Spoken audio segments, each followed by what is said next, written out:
From the moment we said "I do," it became obvious that my husband, a classic mama's boy, wasn't accustomed to pulling his weight at home. The full extent of his dependency emerged when I told him I'd be leaving on a business trip. His eyes widened in alarm as he asked, "But who's going to take care of me while you're gone?" After a heated exchange, I went ahead with my week-long trip, hoping a break might help clear my mind.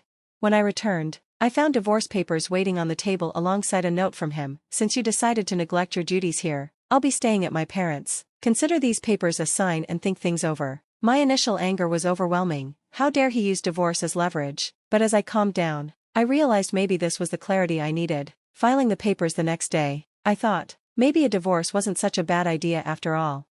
The following morning, he burst through the door, clearly shocked, and asked, "Where are the divorce papers?" When I told him I'd already submitted them, he looked devastated, completely caught off guard and on the verge of tears. My name is Grace, and at 32, I've built a steady career at a major company. Until recently, I had been single, much to my parents' dismay. They'd been pressuring me to settle down, so I finally tried a dating agency where I met Edward, a younger, soft-spoken man who seemed like a good match. He was considerate and attentive during our courtship, and I felt confident saying yes when he proposed. But married life quickly revealed sides of him I hadn't seen before. We'd been engaged after a short but happy courtship. When I brought him to meet my parents, they imparted the usual advice, reminding me to always support my partner. Next, we visited Edward's family. His father, Arthur, was warm and welcoming, but his mother, Michelle, was less enthusiastic. "Is this the one, Edward?" she asked with a scrutinizing tone. Edward replied, "Yes, Mommy, I want to marry her," his choice of words catching me off guard. Arthur was quick to smooth things over, apologizing for Michelle's bluntness. He even gave Edward some sound advice. "Marriage takes effort, son. Do your best to keep her happy." With a low-key wedding and a new condo gifted by my parents, we started our life together. It didn't take long to see that Edward wasn't accustomed to managing a home. One morning, as I prepared breakfast and started laundry, his alarm rang at 8. Despite several attempts, he wouldn't wake up. Finally, he stirred, only to complain, "Why didn't you wake me sooner?" As he reluctantly joined me in the kitchen, he began critiquing breakfast. "This egg's too runny, and the coffee's too hot," he grumbled. "My mom always made them just right." Fighting the urge to snap, I redid the eggs and cooled the coffee, but when he finished, he left the dirty plate on the table and hurried off, ignoring my reminder to tidy up. "Gee, I'm short on time," he called over his shoulder, while I interrupted my own routine to clean up his mess. Moments later, he called out, "Grace, can you help with my tie?" There he stood, looking helpless with his tie hanging loosely. "You don't know how to tie it?" I asked. He shrugged. "Mommy always did it." Suppressing a sigh, I tied it for him, and somehow, we both made it out of the house. This became our daily pattern. He did little to help, and I often felt like I was his caretaker more than his partner. Every complaint was followed by a "mommy this" or "mommy that," leaving me feeling exhausted and unappreciated. I pushed through, reminding myself of my father's advice about marriage being a lifetime commitment, but the strain was undeniable. Then, unexpectedly, my boss assigned me a week-long business trip. When I told Edward, he paused his video game, staring in disbelief. "A whole week?" he asked, irritated. "Who's going to take care of things here while you're gone?" "You'll have to step up. It's time you learned to manage things around here," I told him. He put down his controller, his eyes fixed on mine. "Isn't it the wife's job to take care of her husband and the house? Are you just ditching your responsibilities?" His words were laced with outdated assumptions. "Are you serious? We both work. We should share the load," I countered, shaking my head. "That's not what I believe," he replied. "Mommy was always on top of everything at home." I couldn't help but respond, "But she was a stay-at-home mom, and, honestly, it's a little strange for a grown man to still talk about Mommy so much."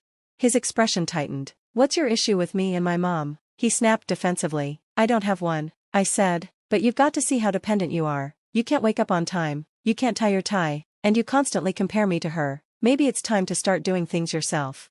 His eyes narrowed. "So, this is what you think of me?" This is why I was hesitant about marrying someone older. Maybe I should have listened to my mom and gone for a younger, more easygoing woman. That stung. You know, even in a heated argument, that's crossing a line. "We're married. I didn't sign up for insults and constant comparisons to your mother."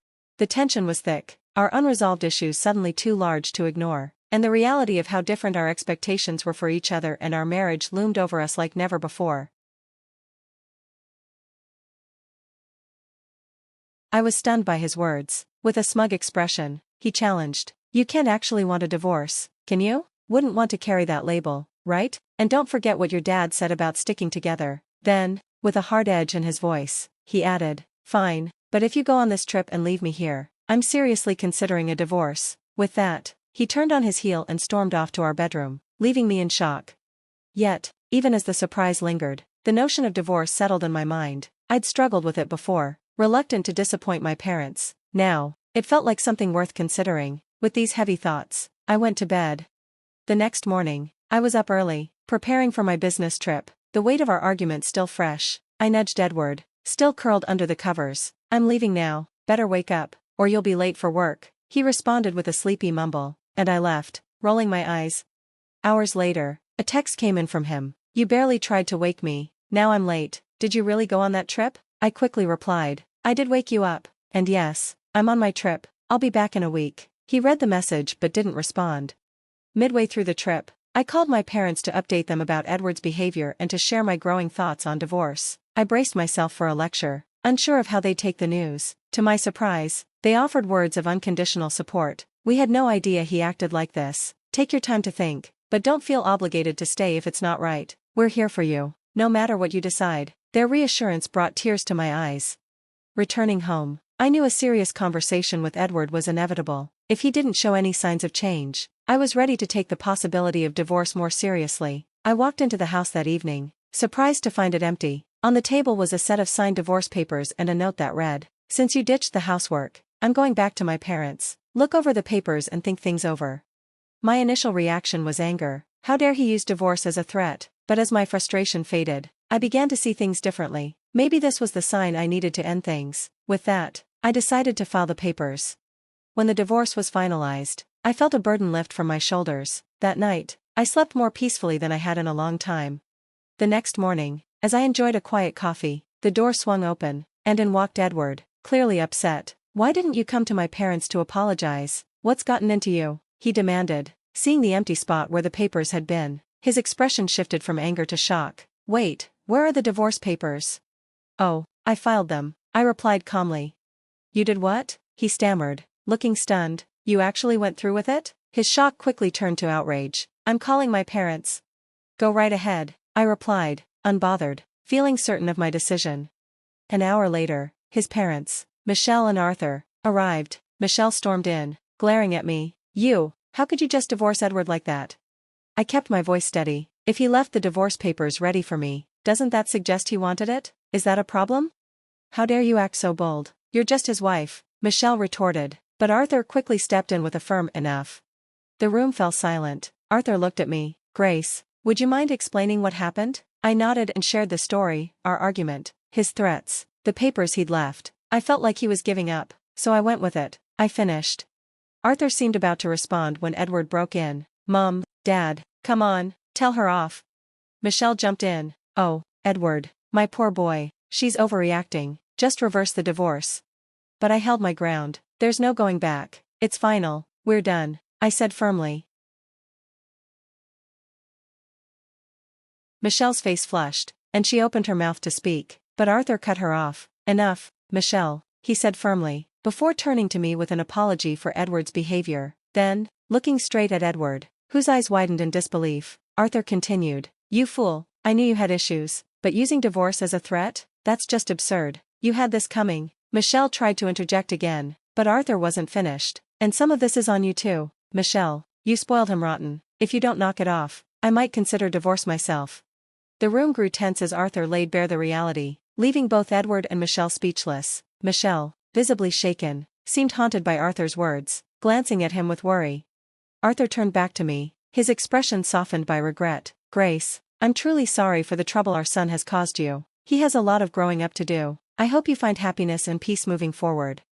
I thanked Arthur, appreciating his understanding, and watched as he guided a deflated Edward out of my home. It wasn't long before word of their falling out spread. Arthur took the drastic step of cutting both financial and emotional support from Edward, hoping it would push him to take responsibility for his life. Edward's life soon began to unravel. He moved into a small, run-down apartment, the first place he'd ever lived alone. The adjustment was chaotic. His new home quickly fell into disarray, mirroring his struggling personal life. With no one to rely on and a habit of being late, he soon lost his job, his lack of discipline finally catching up with him. Meanwhile, the family dynamics deteriorated further. Michelle, who had always been deeply enmeshed in Edward's affairs, crossed a line one too many times, which led to a major rift with Arthur. Ultimately, it ended in their separation. Michelle moved in with Edward, and together they struggled to stay afloat, working low-end jobs and making ends meet with difficulty. Their lives seemed trapped in a cycle of unfortunate decisions and mounting setbacks. On the other hand, my life took a different path. Free from the weight of my relationship with Edward, the condo felt wonderfully spacious and full of potential. I threw myself into my career with a renewed sense of purpose. With the toxic influence gone, my professional life flourished, and I found a rhythm that filled my days with meaning and progress. My home became a sanctuary, a place of calm and possibility. Each morning brought fresh energy and optimism, a stark contrast to Edward and Michelle's growing struggles. While they were no longer part of my life, the lessons from our time together remained, strengthening my commitment to growth, happiness, and independence.